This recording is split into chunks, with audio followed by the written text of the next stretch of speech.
আজ থেকে শুরু হয়ে গেল রাজ্যে অন্নপূর্ণা ভাণ্ডারের ফর্ম ফিল আপ। যে সমস্ত মহিলারা প্রতি মাসে 3,000 টাকা পেতে চান অবশ্যই কিন্তু এই ফর্মটা সঠিকভাবে ফিল আপ করে জমা করতে হবে। এখন বর্তমানে অন্নপূর্ণা যোজনার জন্য যে ফর্মটা ছাড়া হয়েছে ওই ফর্মটা 12 পাতার ফর্ম। তাই সময় নিয়ে ধৈর্য ধরে ভিডিওটি দেখুন, আপনাদের স্টেপ বাই স্টেপ সমস্ত কিছু বলছি।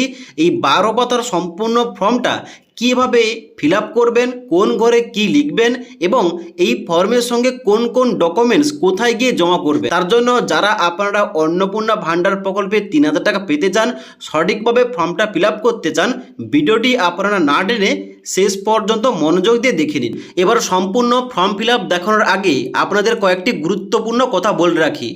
যে সমস্ত মহিলারা এতদিন লক্ষ্মীর ভাণ্ডার প্রকল্পে টাকা পাচ্ছিলেন কিংবা পেতেন, তাদের কিন্তু সবাইকে এই অন্নপূর্ণা যোজনার ফর্মটা ফিল আপ করে জমা করতে হবে। তার জন্য এখন বর্তমানে এইটাই আপডেট, যে সমস্ত মহিলারা এই 3,000 টাকা পেতে চায় সবাইকে এই ফর্মটি ফিল আপ করে জমা করতে হবে। এবার যতদিন না পর্যন্ত এই ফর্মের ভেরিফিকেশান হচ্ছে এবং এই ফর্মে এনরোলমেন্ট হচ্ছেন আপনারা, যারা আপনার লক্ষ্মীর ভাণ্ডার টাকা পেতেন, আপনারা কিন্তু এই আগের মতো লক্ষ্মীর ভাণ্ডার টাকাটা পাবেন। তবে এই যে ফর্মের সময়সীমা দেওয়া রয়েছে 3 মাস, এই 3 মাসের মধ্যে কিন্তু আপনাদের ফর্মটা জমা করতে হবে। এবার এই ফর্মটা কোথায় জমা করতে হবে? এই ফর্মটা ফিল আপ করার পর যাবতীয় ডকুমেন্টস একসঙ্গে অ্যাটাচ করার পর আপনার এলাকার BDO office, SDO, DM office এবং পঞ্চায়েত অফিস, যে কোনো অফিসে আপনি কিন্তু এই ফর্মটা জমা করতে পারেন। এবার আপনাদের স্টেপ বাই স্টেপ দেখিয়ে দিচ্ছি এই 12 পাতার সম্পূর্ণ ফর্মটা আপনি সঠিকভাবে সম্পূর্ণভাবে কিভাবে ফিল আপ করবেন। এবার অনস্ক্রিন দেখতে পাচ্ছেন আমি কিন্তু অন্নপূর্ণা যোজনার 12 পাতার ফর্মটা ওপেন করে রেখেছি। এখানে সবার প্রথমে বলে দেওয়া হয়েছে, এখানে কিন্তু যে ফর্মটা দেওয়া রয়েছে এই ফর্মের প্রত্যেকটা ঘর কিন্তু ফিল আপ করতেই হবে। এখানে কিন্তু বাধ্যতামূলক করা হয়েছে, মানে প্রত্যেকটা বিভাগ কিন্তু এখানে ফিল আপ করতেই হবে। যার জন্য আপনারা দেখে নিন কীভাবে এখানে সম্পূর্ণ ফর্মটা ফিল আপ করবেন। তো ফর্মের প্রথমে কি রয়েছে? ফর্মের প্রথমে কিন্তু এখানে হেডিংয়ে দেওয়া রয়েছে অন্নপূর্ণা যোজনা পারিবারিক তথ্য সংগ্রহের ফর্ম। যেখানটায় প্রথম দেখতে পাচ্ছেন এখানে প্রথম রয়েছে বিভাগ এবং ক্ষেত্র, তারপরে বিকল্প ইনপুট এবং তারপরে নির্দেশনা দেওয়া রয়েছে। তো 1 নম্বর পয়েন্টে বলা হচ্ছে পরিবারের প্রধানের নাম। আপনার পরিবারের যে প্রধানের নাম রয়েছে, মানে আপনার পরিবারের যে প্রধান রয়েছে তার নামটা কিন্তু অবশ্যই এই ঘরটাই লিখে দেবেন। ওকে, এবার ডান দিকে বলা হচ্ছে আধার কার্ড অনুযায়ী। আধার কার্ড অনুযায়ী আপনার পরিবারের যে এখানে প্রধান রয়েছে তার নামটা রয়েছে, ওই নামটা কিন্তু সঠিকভাবে এখানে লিখতে হবে। তারপরে 2 নম্বর পয়েন্টে বলা হচ্ছে জন্ম তারিখ, যেখানটায় দিন, মাস, বছর এই অনুযায়ী কিন্তু এখানে আপনাদের বয়সটা লিখতে হবে। যদি আপনার বয়সটা 1/1/1990 হয়ে থাকে তাহলে কিন্তু 01 তারপরে হাইপেন দেবেন, তারপরে 01 তারপরে হাইপেন দেবে এবং তারপরে কিন্তু 1990 লিখবেন। এইভাবে কিন্তু আপনাদের জন্ম তারিখটা বসাতে হবে। তারপরে বলা হচ্ছে পরিবারের প্রধানের এখানে লিঙ্গটা, মানে আপনি যার নাম এই ঘরটায় লিখেছেন তার এখানে কিন্তু অবশ্যই জেন্ডার দিতে হবে, মানে উনি পুরুষ নাকি মহিলা অবশ্যই কিন্তু এখানটায় চেকমার্ক করতে হবে এইভাবে। ওকে, তারপর নিচের দিকে আসবেন, এখানে 4 নম্বর পয়েন্টে বলা হচ্ছে পরিবারের প্রধানের আধার নম্বর। এখানে কিন্তু সমস্ত কিছু তথ্যগুলো পরিবারের প্রধানে দিতে হচ্ছে, এখানে কিন্তু ভুল করলে চলবে না। পরিবারের যে প্রধান রয়েছে তার আধার কার্ডের নাম্বারটা এই ঘরটায় বসিয়ে দেবেন। তারপরে 5 নম্বর পয়েন্টে বলা হচ্ছে ডিজিটাল রেশন কার্ডের পারিবারিক আইডি যদি থাকে এই ঘরটায় লিখবেন। তারপরে বলা হচ্ছে 6 নম্বর পয়েন্টে পরিবারের সদস্য সংখ্যা। আপনার পরিবারের মোট সদস্য সংখ্যা কয়জন এখানে কিন্তু অবশ্যই সংখ্যায় লিখতে হবে এই ঘরটায়। ওকে, তারপরে 7 নম্বর এখানে পয়েন্ট রয়েছে ঠিকানা, যেখানে কিন্তু অবশ্যই আপনার স্থায়ী ঠিকানা কি রয়েছে আধার কার্ড আইডি কার্ড অনুযায়ী এই ঘরটায় লিখবেন। এই ঘরটায় অবশ্যই আপনার গ্রামের নাম, পোস্ট অফিসের নাম, থানার নাম, জেলার নাম, রাজ্যের নাম, এগুলো কিন্তু এইভাবে এই ঘরটায় কিন্তু লিখতে হবে। ওকে, তারপর রয়েছে যোগাযোগের নাম্বার, যেখানটায় অবশ্যই হেড অফ ফ্যামিলির যে যোগাযোগের নাম্বার এই ঘরটাই লিখবেন। তবে বলা হচ্ছে যে পরিবারের প্রধানের আধার নম্বরে সংযুক্ত যে মোবাইল নাম্বারটা রয়েছে ওই মোবাইল নাম্বারটা দেবেন, মানে আপনি পরিবারের প্রধানের জায়গায় যার নাম লিখেছেন তার আধার কার্ডের সঙ্গে যে মোবাইল নাম্বারটা লিঙ্ক রয়েছে ওই নাম্বারটা এই ঘরটায় বসিয়ে দেবেন। তারপর 9 নম্বর পয়েন্টে বলা হচ্ছে নাম, জন্ম তারিখ, লিঙ্গ, পরিবারের প্রধানের সঙ্গে সম্পর্ক, আধার নম্বর পরিবারের সকল সদস্যের। যেখানটায় কিন্তু এবার পরিবারে যতজন আপনার সদস্য রয়েছে প্রত্যেক সদস্যের কিন্তু নাম নামগুলো এন্ট্রি করতে হবে, জন্ম তারিখ এন্ট্রি করতে হবে, লিঙ্গ কি রয়েছে পুরুষ নাকি মহিলা, পরিবারের প্রধানের সঙ্গে সম্পর্ক কি এবং আধার নম্বর দিতে হবে। তো এখানে কিন্তু নিচের দিকে আসবেন, নিচের দিকে আসার পর বলা হচ্ছে যে পরিবারের প্রধান, যেখানটা কিন্তু প্রথম প্রধানের নাম লিখবেন এবং তারপরে নিচে যেখানে সদস্য 1 রয়েছে, মানে এখানে কিন্তু অবশ্যই আপনার বাড়ির যে সদস্য রয়েছে তার নামটা কিন্তু লিখতে হবে। এখানে নামের ঘরে তার নাম লিখবেন, জন্ম তারিখ লিখবেন, লিঙ্গ পুরুষ নাকি মহিলা লিখবেন, পরিবারের প্রধানের সঙ্গে সম্পর্ক কি এখানে কিন্তু এই ঘটে লিখতে হবে। এবার এখানে কিভাবে লিখতে হবে, যদি আপনার এখানে পরিবারের প্রধানের জায়গায় আপনার বাবার নামটা লিখে থাকেন, এখানে কিন্তু অবশ্যই এই যে পরিবারের প্রধানের সঙ্গে সম্পর্ক, যদি আপনি তার ছেলে হয়ে থাকেন কিংবা আপনি তার মেয়ে হয়ে থাকেন, এবার কিন্তু অবশ্যই বাবা ও ছেলের সম্পর্ক কিংবা বাবা এবং মেয়ের সম্পর্ক কিন্তু এভাবে লিখতে হবে। ওকে, তো পরিবারের প্রধানের সঙ্গে আপনার কি সম্পর্ক, মানে যে সদস্যের নামটা দিচ্ছেন তার কি সম্পর্ক, অবশ্যই কিন্তু এই ঘটে লিখতে হবে। তারপরে যে সদস্যের নামটা দিলেন তার আধার নাম্বার কিন্তু এভাবে দিতে হবে। এবার একটা গুরুত্বপূর্ণ পয়েন্ট ডান দিকে এখানে উল্লেখ করা রয়েছে, বলা হচ্ছে এখানে অন্নপূর্ণা যোজনার জন্য আবেদন করা হচ্ছে হ্যাঁ অথবা না, এখানে কিন্তু অবশ্যই সিলেকশন করতে হবে। এবার এখানে কিন্তু অবশ্যই প্রথম বলা হচ্ছে পরিবারের প্রধান যদি আবেদন করে থাকে এই ঘরটায় চেকমার্ক করবেন কিংবা টিকচিহ্ন মারবেন। সদস্য 1 এখানে কিন্তু যদি অন্নপূর্ণা যোজনায় আবেদন করছে তার কিন্তু অবশ্যই ডান দিকে এখানে টিকচিহ্ন মারতে হবে। এইভাবে আপনার পরিবারের যে সমস্ত মহিলা যোগ্য মহিলা রয়েছে এই অন্নপূর্ণা যোজনায় ফর্মটা ফিল আপ করার জন্য ওই তার নামের পাশে কিন্তু অবশ্যই ডান দিকে হ্যাঁ অপশানে কিন্তু টিকচিহ্ন করতে হবে, তবে কিন্তু তিনি এলিজিবল হবেন এখানে টাকা পাওয়ার জন্য। আশা করি বুঝতে পারলাম। তো এখানে নিচের দিকে আসবে, এখানে কিন্তু আরও সদস্য নম্বরগুলো দেওয়া রয়েছে। আপনার পরিবারে যতজন সদস্য রয়েছে প্রত্যেক সদস্যের নাম, জন্ম তারিখ, লিঙ্গ এবং পরিবারের প্রধানের সঙ্গে সম্পর্ক এবং আধার নম্বর দিতে হবে। এবং ওই সদস্য যদি মহিলা হয়ে থাকে, যদি যোগ্য হয়ে থাকে, অবশ্যই কিন্তু ডান দিকে হ্যাঁ অপশানে কিন্তু টিকচিহ্ন করতে হবে। ওকে, এবার নিচের দিকে আসবেন, বলা হচ্ছে এখানে 10 নম্বর পয়েন্টে পরিবারের প্রধান এবং পরিবারের সকল প্রাপ্তবয়স্ক সদস্যের ব্যাংক অ্যাকাউন্ট নগদ অর্থ স্থানান্তরিত করার জন্য, যেখানটায় কিন্তু অবশ্যই আপনার পরিবারের সমস্ত যে সদস্য রয়েছে তাদের কিন্তু অবশ্যই যাদের ব্যাংক অ্যাকাউন্ট রয়েছে সমস্ত প্রাপ্তবয়স্ক সদস্যের কিন্তু ব্যাংক অ্যাকাউন্টের নাম্বার দিতে হবে। তবে এখানে কিন্তু ডান দিকে বলা আছে ডিবিটি ক্রেডিটের জন্য আধার লিঙ্ক যুক্ত ব্যাংক অ্যাকাউন্ট প্রদান করুন, যেখানটায় কিন্তু যার ব্যাংক অ্যাকাউন্টের নাম্বার দিচ্ছেন তার যেন ব্যাংক অ্যাকাউন্টের সঙ্গে আধার ডিবিটি লিঙ্কটা থেকে থাকে। এবার এই আধার ডিবিটি লিঙ্ক কীভাবে করতে হবে, লিঙ্ক আছে কিনা কীভাবে চেক করতে হবে, এই টপিকে অলরেডি আমাদের চ্যানেলে একটা ভিডিও দেওয়া রয়েছে, না দেখে থাকলে নিচের লিঙ্ক থেকে দেখতে পারেন। তো এখানে কিন্তু প্রথম বলা হচ্ছে HOF মানে হেড অফ যে ফ্যামিলি রয়েছে তার কিন্তু প্রথম ইনফরমেশন দিতে হবে। তো তার ব্যাংকের নামটা কিন্তু এই ঘটে লিখতে হবে। যদি তার স্টেট ব্যাংক অফ ইন্ডিয়া হয়ে থাকে এখানে কিন্তু অবশ্যই লিখবেন স্টেট ব্যাংক অফ ইন্ডিয়া। তারপরে অ্যাকাউন্ট নাম্বারে ঘরে তার ব্যাংকের অ্যাকাউন্ট নাম্বারটা এই ঘরটায় বসিয়ে দেবেন, তারপরে IBC কোড দেবেন। এইভাবে যতজন সদস্যের নাম আপনি অ্যাড করেছেন প্রত্যেক সদস্যের মধ্যে এখানে যে সমস্ত সদস্য প্রাপ্তবয়স্ক রয়েছে তার ব্যাংক অ্যাকাউন্ট রয়েছে তাদের কিন্তু এখানে ব্যাংক অ্যাকাউন্টের তথ্যগুলো এভাবে কিন্তু নিচে এখানে স্টেপ বাই স্টেপ বসিয়ে দিতে হবে। ওকে, এবং তারপরে 11 নম্বর পয়েন্টে বলা হচ্ছে এপিক HOF এবং সকল প্রাপ্তবয়স্ক সদস্য ভোটার তালিকায় অংশ নম্বর সহ এখানে কিন্তু তথ্যগুলো দিতে হবে। মানে যে হেড অফ ফ্যামিলি তার এপিক নাম্বার এবং সমস্ত সদস্যের এপিক নাম্বার, বিধানসভা ক্ষেত্র এবং অংশ নম্বর দিতে হবে।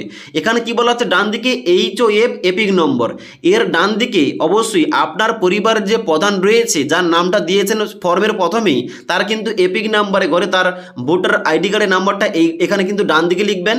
তারপরে বিধানসভা ক্ষেত্র এবং অংশ নাম্বার কিন্তু এই ডান দিকের ঘরে লিখে দেবেন। এবার এই যে বিধানসভা ক্ষেত্র এবং অংশ নাম্বার এটা কোনখান থেকে পাবেন, এটা কিন্তু পাবেন আপনার ভোটার তালিকা থেকে। ভোটার তালিকা আপনার এলাকা অনুযায়ী ডাউনলোড করবেন। আপনার যে বিধানসভা ক্ষেত্র রয়েছে সেইটা অনুযায়ী আপনার কিন্তু অংশ নম্বর কত, বিধানসভা ক্ষেত্রের নাম কি রয়েছে এখানে কিন্তু অবশ্যই বসিয়ে দিতে হবে। এইভাবে প্রত্যেক সদস্যের যে সমস্ত সদস্যের এপিক নাম্বার কিংবা ভোটার আইডি কার্ডের নাম্বার রয়েছে সেই সমস্ত কিন্তু সদস্যের এখানে এপিক নাম্বার দেবেন এবং তার বিধানসভা ক্ষেত্র এবং অংশ নম্বরটা বসিয়ে দেবেন। ওকে, এবং তারপরে 12 নম্বরের পয়েন্টে বলা আছে বিভাগ, অর্থাৎ এখানে কিন্তু ক্যাটাগরি উল্লেখ করতে হবে যে হেড অফ ফ্যামিলি সে কোন ক্যাটাগরি থেকে বিলং করছে। এখানে কিন্তু বলা হচ্ছে প্রথম অসংরক্ষিত অর্থাৎ আনরিজার্ভ ক্যাটাগরি এবং আনরিজার্ভ ক্যাটাগরি ইডাব্লিউএস, তারপর রয়েছে এসসি এসটি ওবিসি এবং তার সঙ্গে সঙ্গে পিবিটিজি রয়েছে। এবার আপনি যে ক্যাটাগরি থেকে বিলং করছে মানে আপনার ফ্যামিলির যে হেড অফ ফ্যামিলি রয়েছে তা সেই কিন্তু অবশ্যই যে ক্যাটাগরি থেকে বিলং করছে অবশ্যই কিন্তু তার এখানে বাম দিকে এখানে টিক চিহ্ন করতে হবে এইভাবে। ওকে, এবার নিচের দিকে আসার পর বলা হচ্ছে খর পয়েন্টে রেশন কার্ড অথবা খাদ্য ভর্তুকি, যেখানটায় কিন্তু অবশ্যই সঠিক অপশানে কিন্তু চুজ করতে হবে কিংবা টিক চিহ্ন করতে হবে। বলা হচ্ছে কি 1 নম্বর পয়েন্টে যে আপনার কি ডিজিটাল রেশন কার্ড আছে, যদি আপনার ডিজিটাল রেশন কার্ড থেকে থাকে অবশ্যই কিন্তু হ্যাঁ এই অপশানটা কিন্তু টিক চিহ্ন করবেন। ওকে, যদি না থেকে থাকে এখানে কিন্তু না অপশানে টিক চিহ্ন করবেন। আপনার জন্য যেটা হবে অবশ্যই কিন্তু ওইটা সিলেকশন করবেন কিংবা টিক চিহ্ন দেবেন। তারপরে বলা হচ্ছে যদি হ্যাঁ হয় তবে কার্ডের ধরন কি, মানে যদি আপনি এখানে হ্যাঁ করে থাকেন যে আপনার ডিজিটাল রেশন কার্ড রয়েছে তাহলে কি ধরনের কার্ড রয়েছে, AAY নাকি SPEECH নাকি RKSY2 নাকি PEECH নাকি RKSY1 নাকি ভর্তুকিহীন। তো আপনার কি ধরনের রেশন কার্ড রয়েছে এখানে কিন্তু অবশ্যই টিক চিহ্ন দেবেন। এবার আমার যেহেতু PEECH কার্ড রয়েছে আমি কিন্তু PEECH এর এখানে বাম দিকের ঘর টিক চিহ্ন কিন্তু এইভাবে বসিয়ে দেবো। আপনার যে কার্ড হবে অবশ্যই কিন্তু ওই কার্ডের বাম দিকের ঘরটায় আপনি কিন্তু টিক চিহ্ন বসিয়ে দেবেন। তারপরে বলা হচ্ছে পরিবারটি রেশন দোকান থেকে মাসিক রেশন তুলছেন কিনা, মানে আপনার যে এলাকার মধ্যে রেশন দোকানে প্রতি মাসে রেশন দেওয়া হয় আপনি কি রেশন তুলছেন, যদি রেশন তুলে থাকেন অবশ্যই এখানে হ্যাঁ অপশানে টিক চিহ্ন করবেন। তারপর নিচের দিকে আসবেন, বলা হচ্ছে এখানে সম্পদ সম্বন্ধে তথ্য, যেখানে বলা হচ্ছে 1 নম্বর বাড়ির ধরন, আপনার বাড়িতে কি 3 বা তার বেশি পাকাঘর রয়েছে, এখানটায় কিন্তু যদি আপনার 3টি কিংবা তার বেশি এখানে পাকাঘর থেকে থাকে এখানে হ্যাঁ করবেন, আর না হলে সবাই না অপশানে কিন্তু টিক চিহ্ন করবেন। পারিবারিক জমির মালিকানা যদি থেকে থাকে মানে জমি জমা থেকে থাকলে এখানে হ্যাঁ করবেন, আর না হলে না অপশানে কিন্তু অবশ্যই টিক চিহ্ন করবেন। তারপরে বলা হচ্ছে পরিবারের সকল সদস্যের মোট জমির পরিমাণ, মানে আপনার পরিবারের সমস্ত যে সদস্যের নামগুলো এখানে এন্ট্রি করেছেন সমস্ত সদস্যের এখানে মোট জমির পরিমাণ কিন্তু শতকে এই ঘরটায় কিন্তু পুট করতে হবে কিংবা বসিয়ে দিতে হবে। ওকে, তারপরে বলা হচ্ছে যানবাহন, আপনি অথবা পরিবারের কোনো সদস্য কি অবাণিজ্যিক মোটর চালিত 4 চাকার গাড়ি আছে, মানে কোনো বাণিজ্যিক গাড়ি নয়, মানে যে সমস্ত কমার্শিয়াল গাড়ি রয়েছে ওই সমস্ত কমার্শিয়াল গাড়ি বাদে যদি আপনার বাড়িতে 4 চাকার মোটর চালিত গাড়ি থেকে থাকে এখানে অবশ্যই হ্যাঁ অপশান টিক চিহ্ন করবেন, আর যদি না থেকে থাকে এখানে কিন্তু না অপশানে কিন্তু টিক চিহ্ন করবেন। এবার বলা হচ্ছে যদি হ্যাঁ হয় মানে যদি 4 চাকার গাড়ি থেকে থাকে অবশ্যই কিন্তু এখানে উল্লেখ করতে হবে এবং এখানে গাড়ির যে রেজিস্ট্রেশন নাম্বারটা কিন্তু এই ঘরটায় উল্লেখ করতে হবে। ওকে, এবার এখানে 5 নম্বর পয়েন্টে বলা হচ্ছে পরিবার ভিত্তিক সদস্যের স্বাস্থ্য বীমা, এখানে বলা হচ্ছে যে যদি এখানে হেড অফ ফ্যামিলির স্বাস্থ্য বীমা থেকে থাকে এখানে হ্যাঁ করতে হবে। এবার হ্যাঁ করার পর এখানে বলা হচ্ছে যদি হ্যাঁ হয় তবে সরকারি বা বেসরকারি বীমার অঙ্ক এবং প্রিমিয়াম বিবরণ সহ উল্লেখ করুন, যেখানটায় কিন্তু বিবরণ উল্লেখ করতে হবে। এবার এখানে দেখতে পাচ্ছেন প্রথম কিন্তু এখানে HOF রয়েছে, যদি হেড অফ ফ্যামিলির কোনো স্বাস্থ্য বীমা থেকে থাকে সেটা সরকারি যদি হয়ে থাকে সরকারির বাম দিকে টিক চিহ্ন করবেন, যদি বেসরকারি হয়ে থাকে এখানে বেসরকারি বাম দিকে টিক চিহ্ন করবেন এবং প্রিমিয়াম কত দিচ্ছেন এখানে কিন্তু বিবরণ লিখতে হবে প্রতি মাসে এখানে কিংবা 3 মাস অন্তর কিংবা 1 বছর অন্তর আপনার প্রিমিয়ামটা কত চলছে স্বাস্থ্য বীমার ক্ষেত্রে এখানে কিন্তু অবশ্যই লিখে দেবেন। এইভাবে আপনার বাড়ির সদস্যের কোনো সদস্য যদি এখানে স্বাস্থ্য বীমা করা হয়ে থাকে এখানে কিন্তু অবশ্যই সেগুলো কিন্তু এখানে যুক্ত করতে হবে কিংবা অ্যাড করতে হবে। তারপর নিচের দিকে আসবেন, বলা হচ্ছে ঘর পয়েন্টে আয় এবং পেশা, বলা হচ্ছে 1 নম্বর পয়েন্টে কোনো সদস্য কি আয়কর বা পেশাগত কর প্রদান করেন, এখানে কিন্তু বলা হচ্ছে যদি আপনার পরিবারের কোনো সদস্য এখানে পেশাগত কর মানে ইনকাম ট্যাক্স দিয়ে থাকেন অবশ্যই কিন্তু এখানে হ্যাঁ করবেন টিক চিহ্ন করবেন, আর না হলে কিন্তু অবশ্যই সবাই নো অপশানে কিন্তু এখানে টিক চিহ্ন করবেন। তারপরে বলা হচ্ছে পরিবারের সদস্যদের প্যান কার্ড এখানে যদি থাকে এখানে কিন্তু অবশ্যই এখানে সমস্ত কিন্তু নাম এবং প্যান কার্ডের নাম্বারটা দিতে হবে। এখানে কিন্তু অবশ্যই যদি হ্যাঁ হয় হ্যাঁ অপশান কিন্তু চেকমার্ক করবেন কিংবা টিক চিহ্ন করে দেবেন এবং এখানে প্রথম দিতে হবে HOF, এখানে HOF এর জায়গায় নামের ডান দিকে কি লিখবেন আপনার হেড অফ ফ্যামিলির নাম এবং তার নিচে প্যান নম্বরের জায়গায় তার প্যান কার্ডের নাম্বার বসিয়ে দেবেন। এইভাবে আপনার পরিবারের সদস্যের মধ্যে যতজন প্যান কার্ডের এখানে ধারক রয়েছে কিংবা যতজনের কাছে প্যান কার্ড রয়েছে তার এখানে সদস্যের জায়গায় নাম লিখবেন, প্যান নম্বরের জায়গায় প্যান কার্ড নাম্বার লিখবেন, তারপরে আবার পুনরায় সদস্য টুর জায়গায় তার নাম লিখবেন এবং তার প্যান কার্ড নাম্বার লিখবেন। এবার কিন্তু প্রত্যেক সদস্যের নাম এবং প্যান নাম্বারটা অ্যাড করতে হবে। এবার নিচের দিকে আসবেন, বলা হচ্ছে কর্মসংস্থানের ধরন, যেখানটা বলা হচ্ছে পরিবারের প্রধান মানে যে হেড অফ ফ্যামিলি রয়েছে সে কি কোনো সরকারি ক্ষেত্রে চাকরি করে, যদি করে থাকে এখানে সরকারি ক্ষেত্রে এখানে কিন্তু অবশ্যই টিক চিহ্ন করতে হবে। তারপর বলা হচ্ছে এখানে বেসরকারি ক্ষেত্রে চাকরি করে থাকলে এখানে টিক চিহ্ন করতে হবে। তারপর বলা হচ্ছে এখানে আংশিক সময়ের কর্মরত পার্ট টাইম জব করে থাকলে কিন্তু এই ঘরটায় চেকমার্ক করতে হবে। এবং তারপর এখানে অসংগঠিত ক্ষেত্রে স্বনির্মিত কিংবা কারিগর কিংবা শিল্পী কিংবা কৃষক হয়ে থাকলে এই ঘরটায় চেকমার্ক করতে হবে কিংবা টিক চিহ্ন করতে হবে। যদি পরিযায়ী শ্রমিক হয়ে থাকে এই ঘরটায় এখানে কিন্তু টিক চিহ্ন করবেন, যদি বেকার হয়ে থাকে এই ঘরটায় চেকমার্ক করবেন। এবারে এইভাবে কিন্তু প্রত্যেকটা সদস্যের কিন্তু এখানে পেশা কিন্তু এখানে উল্লেখ করতে হবে, ওই সদস্য কি কাজ করে থাকেন। তো এখানে কিন্তু সমস্ত সদস্যের কিন্তু ডাটাগুলো এন্ট্রি করতে হবে। ওকে, এবার নিচের দিকে আসবেন, নিচের দিকে আসার পর এখানে বলা হচ্ছে পরবর্তী পয়েন্টে পরিবারের শিক্ষিত প্রাপ্তবয়স্ক সদস্যদের সংখ্যা এবং পরিবারের অশিক্ষিত প্রাপ্তবয়স্ক সদস্যদের সংখ্যা কিন্তু এখানে এন্ট্রি করতে হবে। কি বলা হচ্ছে যে শিক্ষিত প্রাপ্তবয়স্ক সদস্য যেখানটা কিন্তু সংখ্যা লিখতে হবে, আপনার পরিবারের যে সদস্য নামগুলো অ্যাড করেছেন তার মধ্যে শিক্ষিত প্রাপ্তবয়স্ক কয়জন এখানে কিন্তু সংখ্যাটা লিখবেন। তারপরে এখানে নিচেই অশিক্ষিত প্রাপ্তবয়স্ক সদস্য যার কিন্তু এখানে সংখ্যাটা কিন্তু বাম দিকে বসিয়ে দিতে হবে। ওকে, এবার নিচে বলা হচ্ছে পরিবারের প্রধান, এখানে কিন্তু পরিবার যে প্রধান রয়েছে সে শিক্ষিত নাকি অশিক্ষিত এখানে কিন্তু নিচে টিক চিহ্ন করতে হবে। যদি শিক্ষিত হয়ে থাকে এখন কিন্তু শিক্ষিতর বাম দিকে এবার কিন্তু টিক চিহ্ন করে দেবেন। তারপরে এখানে সর্বোচ্চ শিক্ষাগত যোগ্যতা মানে আপনার পরিবারের হেড অফ ফ্যামিলির যোগ্যতা মানে এডুকেশন কোয়ালিফিকেশন কি রয়েছে এই ঘরটা কিন্তু ডান দিকের ঘরে এখানে লিখতে হবে। যদি আপনার পরিবারের হেড অফ ফ্যামিলি এখানে মাধ্যমিক পাস করে থাকে এখানে কিন্তু লিখবেন মাধ্যমিক পাস।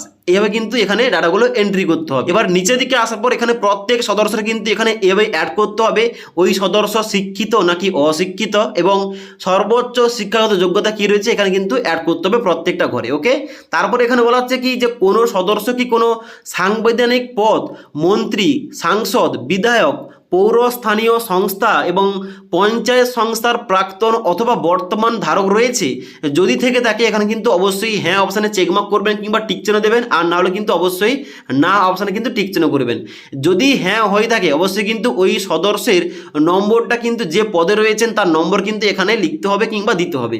ওকে, তারপর বলা হচ্ছে কোনো সদস্য কি সরকারি পেনশনভোগী, যদি কোনো সদস্য মানে আপনার পরিবারের মধ্যে যদি কোনো সদস্য পেনশন পেয়ে থাকে অবশ্যই কিন্তু এখানে হ্যাঁ অপশানে টিক চিহ্ন করবেন, আর যদি না পেয়ে থাকে এখানে কিন্তু না অপশানটায় চেকমার্ক করবেন কিংবা টিক চিহ্ন দেবেন।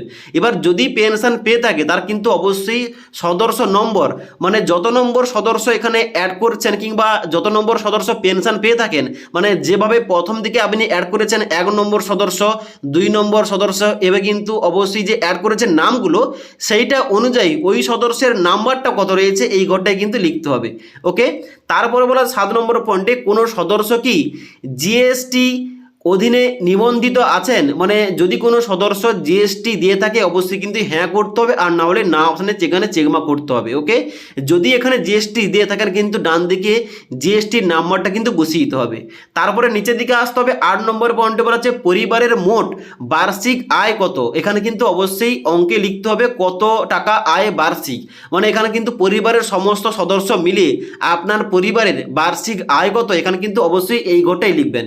তারপরে বলা হচ্ছে এখানে অন্যান্য পরিচয় নথি, যেখানটা বলা হচ্ছে 1 নম্বর পয়েন্টে সিএএ আবেদন এর বর্তমান অবস্থা যদি থাকে, মানে যারা হয়তো এখানে সিএএ এর জন্য আবেদন করেছে তারা যদি আবেদন করে থাকে এখানে কিন্তু অবশ্যই আবেদন করা হয়েছে এই ঘরটায় টিক চিহ্ন করবে এবং আবেদন নম্বরটা কিন্তু এই ঘরটায় বসিয়ে দিতে হবে। ওকে, এবার যদি আপনি এই সমস্ত আবেদন না করে থাকেন এখানে কিন্তু অবশ্যই উপরে যে ঘরটা দেওয়া রয়েছে প্রযোজ্য নয় এই অপশনটা কিন্তু চেকমার্ক করে দেবেন। ওকে, এবার নিচের দিকে আসার পর এখানে কিন্তু প্রত্যেকটা সদস্যের কিন্তু এখানে ডাটাগুলো এন্ট্রি করতে হবে, মানে সদস্য 1 এর ঘরে যার নাম দিয়েছেন সে যদি সিএএ এর জন্য আবেদন না করে থাকে এখানে কিন্তু অবশ্যই প্রযোজ্য নয় এই ঘরটা কিন্তু এবার টিক চিহ্ন করতে হবে। ওকে, এবার সমস্ত কিন্তু সদস্যের ডাটাগুলো এভাবে দিতে হবে। দেওয়ার পর নিচের দিকে আসতে হবে বলা আছে 2 নম্বর পয়েন্টে অন্যান্য কিষাণ ক্রেডিট কার্ড এআরডি, শিল্পী ক্রেডিট কার্ড এবং তার সঙ্গে সঙ্গে মৎস্যজীবী ক্রেডিট কার্ড রয়েছে, শিক্ষার্থী ক্রেডিট কার্ড মানে স্টুডেন্ট ক্রেডিট কার্ড, এই সমস্ত তথ্যগুলো দিতে হবে। বলা হচ্ছে এখানে পরিবারের প্রধান তার যদি এই সমস্ত কার্ড থেকে থাকে এখানে কিন্তু কার্ডের নাম্বার, আইডি সংখ্যা, যে তারিখে ইস্যু করা হয়েছে এখানে কিন্তু ডেটটা দিতে হবে। ওইভাবে আপনার এখানে যে সদস্যের নামগুলো অ্যাড করেছেন ওই সমস্ত সদস্যের মধ্যে যদি এই সমস্ত কার্ডগুলি থেকে থাকে অবশ্যই কিন্তু ওই সদস্যের নাম্বারে কিন্তু নিচে এখানে কার্ডের নম্বর, আইডি সংখ্যা এবং যে তারিখে ইস্যু করা হয়েছে ওই তারিখটা কিন্তু এখানে পুট করতে হবে। ওকে, এবার নিচের দিকে আসবেন। নিচের দিকে আসার পর বলা হচ্ছে 3 নম্বর পয়েন্টে, যদি এসআইআর 2026-এ নাম বাদ পড়ে থাকে তবে মামলাটি ট্রাইব্যুনালে বিচারাধীন কিনা এখানে কিন্তু ডাটাগুলো এন্ট্রি করতে হবে।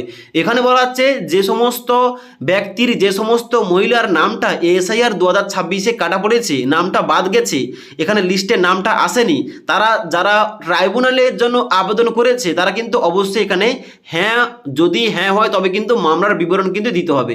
এখানে কিন্তু হ্যাঁ অপশানে কিন্তু চেকমার্ক করতে হবে।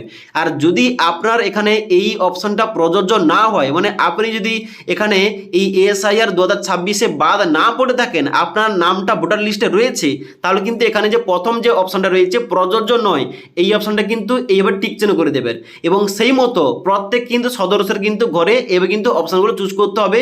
যদি সমস্ত সদস্যের নাম ভোটার লিস্টে থেকে থাকে অবশ্যই প্রত্যেক সদস্যের কিন্তু প্রথম যে ঘরটা প্রযোজ্য নয় এই ঘরটা কিন্তু এইভাবে টিক চিহ্ন করতে হবে। আশা করি বুঝতে পারলাম। এবার নিচের দিকে আসবেন। নিচের দিকে আসার পর বলা হচ্ছে সামাজিক মর্যাদা এবং নির্ভরশীল ব্যক্তিগণ, যেখানটায় 1 নম্বর পয়েন্টে বলা হচ্ছে বিদ্যালয়ে অধ্যয়নরত পরিবারের সকল শিশুর বিবরণ। মানে বিদ্যালয়ে মানে স্কুলে যায় এমন কোনো শিশু কিন্তু আপনার পরিবারে থেকে থাকলে অবশ্যই তার বিবরণ দিতে হবে।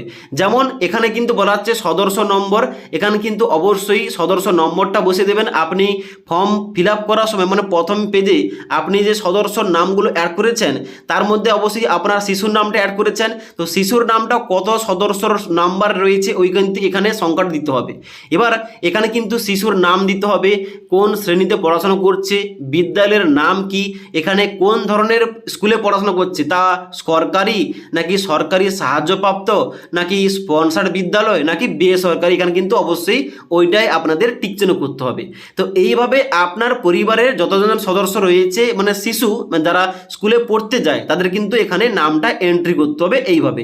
এবার 2 নম্বর পয়েন্টে বলা হচ্ছে শিশুদের টিকাকরণের বর্তমান অবস্থা। এখানে বলা হচ্ছে যদি আপনার শিশুর টিকাকরণ হয়েছে কিংবা সম্পূর্ণ হয়েছে এখানে কিন্তু অবশ্যই হ্যাঁ অপশানে ক্লিক করতে হবে। এখানে কিন্তু শিশু সদস্য নাম্বার 1 যেখানটায় যদি আপনার শিশুর টিকাকরণ হয়ে থাকে এখানে কিন্তু অবশ্যই হ্যাঁ এই অপশানটাই টিক চিহ্ন করতে হবে। এইভাবে আপনার পরিবারে যতজন শিশু রয়েছে প্রত্যেক কিন্তু এখানে যত সদস্য নাম্বার অ্যাড করেছেন সেই অনুযায়ী কিন্তু এখানে টিকাকরণ হয়েছে কিনা এখানে কিন্তু আপনাদের টিক চিহ্ন করতে হবে। তারপর নিচের দিকে আসবেন, বলা হচ্ছে কি যে সরকারি প্রকল্পের আওতায় সুবিধা, আপনি কি কোনো সরকারি প্রকল্পের সুবিধা ডিবিটি এর মাধ্যমে পাচ্ছেন, এখানে কিন্তু অবশ্যই হ্যাঁ অথবা না এবং প্রকল্পের নামগুলো অ্যাড করতে হবে। এবার প্রথম দিতে হবে পরিবারের প্রধান। পরিবারের প্রধান কি কোনো সরকারি প্রকল্পের আওতায় টাকা পাচ্ছে, যদি পেয়ে থাকে অবশ্যই কিন্তু হ্যাঁ অপশানে চেকমার্ক করতে হবে কিংবা টিক চিহ্ন করতে হবে। ওকে, এবার হ্যাঁ অপশানে টিকমার্ক করার পর কিন্তু কোন প্রকল্পে টাকা পাচ্ছে এখানে কিন্তু নিচে লিখতে হবে। যেমন আপনাদের উদাহরণ দিয়ে বোঝাচ্ছি, আমার পরিবারের হেড অফ ফ্যামিলি রয়েছে আমার বাবা, তিনি কিন্তু কেন্দ্র সরকারের পিএম কিষানের টাকাটা পেয়ে থাকে। তো এখানে কিন্তু অবশ্যই পিএম কিষান মানে প্রধানমন্ত্রী কিষাণ সম্মান নিধি যোজনা এখানটায় কিন্তু আমাকে লিখতে হবে। ওকে, তো এইভাবে আপনার পরিবারের প্রধান যদি কোনো প্রকল্পে টাকাটা পেয়ে থাকে অবশ্যই কিন্তু এখানে প্রকল্পের নামটা লিখবেন হ্যাঁ অপশানে টিক চিহ্ন দেওয়ার পর। তারপর এখানে নিচে সদস্য সংখ্যা কিন্তু অনুযায়ী আপনার কিন্তু এখানে হ্যাঁ না করতে হবে। যদি হ্যাঁ করে থাকেন এখানে কিন্তু অবশ্যই ওই সদস্য কোন প্রকল্পের বর্তমানে টাকা পাচ্ছে এখানে কিন্তু অবশ্যই প্রকল্পের নিচে কিন্তু এখানে সমস্ত প্রকল্পের নাম লিখতে হবে। ওকে, তো এখানে কিন্তু প্রত্যেক সদস্যের কিন্তু এগুলো ডাটাগুলো পুট করতে হবে। তারপর নিচের দিকে আসবেন, বলা হচ্ছে এখানে ঘোষণা এবং সম্মতি। এখানে বলা হচ্ছে আমি এই মর্মে ঘোষণা করছি যে উপরে প্রদত্ত তথ্য আমার জ্ঞান ও বিশ্বাস অনুযায়ী সত্য এবং প্রযোজ্য ক্ষেত্রে আমি সকল সহায়ক নথি প্রদান করছি এবং উপরে উল্লেখিত কোনো মানদণ্ড বাদ দিইনি। আমি অবগত যে আমার প্রদত্ত কোনো তথ্য মিথ্যা প্রমাণিত হইলে আমার সামাজিক সুরক্ষা সংক্রান্ত সুবিধা সমূহ বন্ধ হয়ে যেতে পারে। তো এটা কিন্তু স্বঘোষণাপত্র, যেখানটা কিন্তু অবশ্যই সম্মত এই ঘরটায় টিক চিহ্ন করবেন। এবার উপরে সম্মত এই ঘরটায় টিক চিহ্ন দেওয়ার পর নিচে কিন্তু স্বাক্ষর করতে হবে, মানে এই ফর্মটা যে ফিল আপ করছে, যে আবেদন করছে এই ফর্মে তার কিন্তু এই ঘরটায় স্বাক্ষর করতে হবে কিংবা সিগনেচার করতে হবে। তো এই সিগনেচারটা কাজটা করার পর কিন্তু এই ফর্মের কিন্তু ফিল আপ করার কাজটা শেষ। এবার নিচে কিন্তু একটা অংশ দেওয়া রয়েছে, বলা হচ্ছে শুধুমাত্র সরকারি ব্যবহার করার জন্য, যেখানটায় কিন্তু আপনাদের ফিল আপ করতে হবে না। এটা কিন্তু যে সরকারি দপ্তরের লোক কিংবা বিডিও অফিসের লোক কিংবা পঞ্চায়েত দপ্তরের লোক আসবে এখানে কিন্তু অবশ্যই, কিংবা যেখানে কিন্তু অবশ্যই যে অফিসে গিয়ে আপনি জমা করবেন ওই দপ্তরের লোক কিন্তু এই ফর্মটা ফিল আপ করবে এবং নিচের দিকে কিন্তু অবশ্যই তার স্বাক্ষর, নাম এবং কোন পদে রয়েছে তিনি, এখানে কিন্তু অবশ্যই পদের নাম লিখে কোন তারিখে এখানে জমা নেওয়া হচ্ছে আবেদনপত্রটা, এখানে কিন্তু অবশ্যই স্থান এবং তারিখ কিন্তু বসিয়ে দেবে। ওকে, তো এইগুলো ফর্ম ফিল আপ, এখানে কিন্তু সঠিকভাবে সঠিক তথ্য দিয়ে সমস্ত কিন্তু যাবতীয় তথ্যগুলো দিয়ে ফর্মটা ফিল আপ করতে হবে। ফর্মে ভুল হলে কিন্তু আপনি এই অন্নপূর্ণা যোজনার জন্য 3,000 টাকা পাবেন না। তাই অবশ্যই দেখে শুনে বুঝে ভালোভাবে এই ভিডিওটি দেখার পর যদি না বুঝতে পারেন অবশ্যই কিন্তু আবার কিন্তু এই ভিডিওটা আবার পুনরায় দেখবেন। যদি তাও না বুঝতে পারেন অবশ্যই কিন্তু নিচে কমেন্ট করবেন। তো এখানে কিন্তু আপনাদের সমস্ত বুঝিয়ে দিলাম যে এই যে অন্নপূর্ণা যোজনার ফর্মটা, সম্পূর্ণ 12 পাতার ফর্মটা কিভাবে ফিল আপ করবেন, কোন ঘরে কি লিখবেন এবং তার সঙ্গে সঙ্গে এখানে কিন্তু সমস্ত কিছু বলে দিলাম। এবার গুরুত্বপূর্ণ পয়েন্ট আপনাদের বলে দিই, এই যে ফর্মটা আপনি ফিল আপ করলেন এই ফর্মের সঙ্গে যাবতীয় কি কি ডকুমেন্টস এই ফর্মের সঙ্গে অ্যাটাচ করতে হবে কিংবা এই ফর্মের সঙ্গে যোগ করতে হবে। দেখুন, এই ফর্মে যে সমস্ত সদস্যের নামগুলো অ্যাড করেছেন এবং হেড অফ ফ্যামিলি যে নাম রয়েছে প্রত্যেকের আধার কার্ড লাগবে, প্রত্যেকের ভোটার আইডি কার্ড লাগবে, প্রত্যেকের প্যান কার্ড লাগবে, প্রত্যেকের রেশন কার্ড লাগবে এবং প্রত্যেকের ব্যাংক অ্যাকাউন্টের পাসবই কিন্তু লাগবে। এবার এইগুলো বাদেই প্রত্যেকের কিন্তু পাসপোর্ট সাইজের ছবি লাগবে এবং এর সঙ্গে সঙ্গে যাদের কাস্ট সার্টিফিকেট রয়েছে কাস্ট সার্টিফিকেট জমা করবেন, যাদের গাড়ির লাইসেন্স রয়েছে এখানে লাইসেন্স জমা করতে হবে, যাদের জিএসটি রয়েছে এখানে টিক চিহ্ন দিয়েছেন তাদের কিন্তু জিএসটি সার্টিফিকেট জমা করতে হবে এবং তার সঙ্গে সঙ্গে যে হেড অফ ফ্যামিলি এবং পরিবারের সদস্যের যে জমির যে কাগজপত্র রয়েছে মানে জমির রেকর্ড কিংবা দলিল ওইগুলো কিন্তু লাগবে। তো এখানে কিন্তু অবশ্যই যে সমস্ত ঘরে যে সমস্ত আপনি তথ্যগুলো দিয়েছেন ওইগুলো অনুযায়ী ডকুমেন্টস কিন্তু এখানে কারোর একটা বেশি হতে পারে, কারোর একটা কম হতে পারে। তো এই কিন্তু ডকুমেন্টসগুলো ফর্মের সঙ্গে অ্যাটাচ করে আপনার এলাকার বিডিও অফিস অথবা এসডিও অফিস অথবা ডিএম অফিস অথবা পঞ্চায়েত দপ্তরে কিন্তু গিয়ে ফর্মটা জমা করতে পারেন।